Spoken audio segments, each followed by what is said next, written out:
There's a painting of the feeding of the 5,000 that was done in 1962 by Eulalia Clark.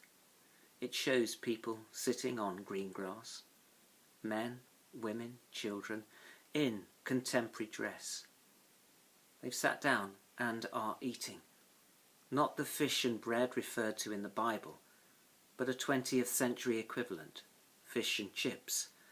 The scene is more reminiscent of a church picnic than a biblical miracle. Tea is brewing, bicycles and footballs are discarded. Some people doze in the heat, others pay attention to the priest. Or is it Jesus? There's a figure whose head and shoulders are uncomfortably cut off by the edge of the painting. And it's the artist who said, "I daren't paint Christ. I put in a pulpit, the priest is reading the notices before the sermon." 58 years on, what would a painting of the feeding of the 5,000 for today look like? Well, with people not less than 2 meters apart, it would be a pretty large picture. People may be eating their own food and not sharing with others. Face masks on, bottles of hand sanitizer everywhere. Pictures are often attempts to make stories relevant to the here and now. The parables of Jesus were often stories told in such a way that they remain relevant to now. The actions of Jesus done in such a way that they remain relevant to now. And the actions of Jesus here were perhaps less concerned with the many and more with the minutiae. Jesus looks out at a large crowd, but focuses on one little boy's packed lunch, and sees not scarcity and hopelessness, but abundance and promise. In looking at the little boy and his gift, he sees not a little boy, but a large heart, and not false hope, but the makings of plenty and provision for all. And so a miracle is performed that gives a taste, more than a taste, gives essentially an all-you-can-eat banquet.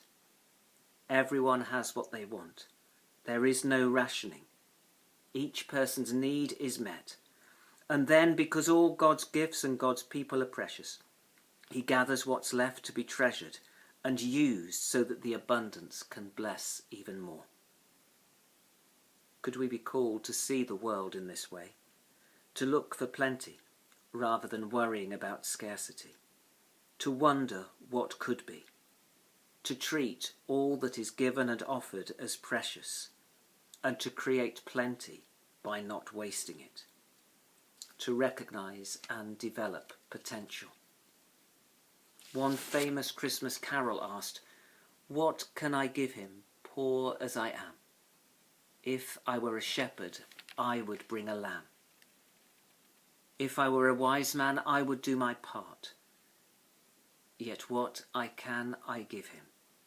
Give my heart."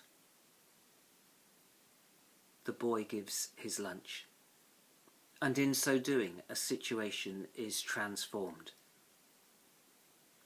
Maybe if we offer what we have, practical, emotional, in all sorts of different ways, even when it feels a very little, situations can be transformed. Too often, it's easier to see the problem than the opportunity. Too often, it's easy to limit God rather than recognise God's abundance and generosity. Too often, it's easy to think of ourselves as insignificant and not think, echoing Edmund Burke, that nobody made a greater mistake than the one who did nothing because they could only do a little. Only do a little. Only offer some bread and some fish. That little became so much. And just as the artist interprets the story for the here and now, so it is for us to interpret and to live and tell the story for the here and now. To offer what we have and to be ready to witness transformation.